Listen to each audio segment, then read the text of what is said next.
Рапиден скок на бројката на граѓани кои прележале ковид и повторно заболеле е детектиран во последниот период, алармираат здравствените власти.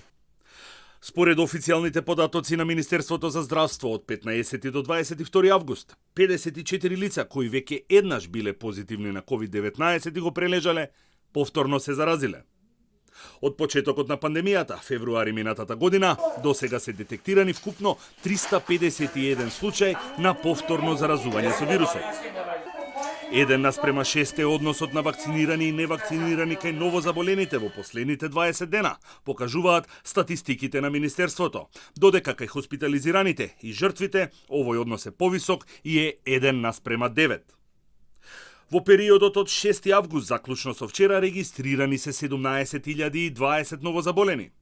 Од нив 14.096 граѓани или 83% не биле вакцинирани, а 2.924 граѓани биле вакцинирани и заболеле 2 недели откако ја примиле втората доза вакцина. Кога станува збор за хоспитализациите во истиот период, 89% од примените пациенти не биле вакцинирани, а 11% биле целосно вакцинирани. Во последните 20 дена, како последица на компликации предизвикани од коронавирусот, починаа 276 граѓани. Најголем процент од нив се невакцинирани, 246, а 30 пациенти биле вакцинирани. Регистрирани се и случаи на новозаболени, кои покрај тоа што веќе еднаш го прележале вирусот, биле и вакцинирани. Да, има случаи на заболени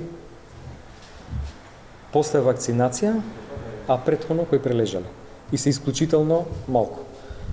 И тука, знаете, за ова болест се уште медицината не да одговори на се. Меѓутоа тоа што се знае е дека вакцината сигурно за 20 пати го намалува ризикот од смртен исход.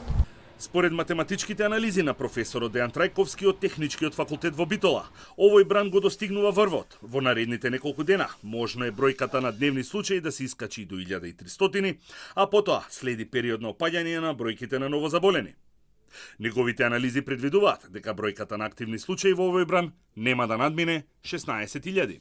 Наредниве денови веројатно ќе забележиме намалување на дневните броеви на новодиагностицирани, меѓутоа броевите на активни случаи ќе продолжат да се трупаат уште околу 6 до 7 дена и веројатно ќе се максимираат на околу 16.000 случаи. Бројот на хоспитализирани би требало да достигне максимум на околу 1300 до 1400 случаи. Една вакцина досега примиле 703.000 граѓани, а целосно се ревакцинирани 517.000 граѓани.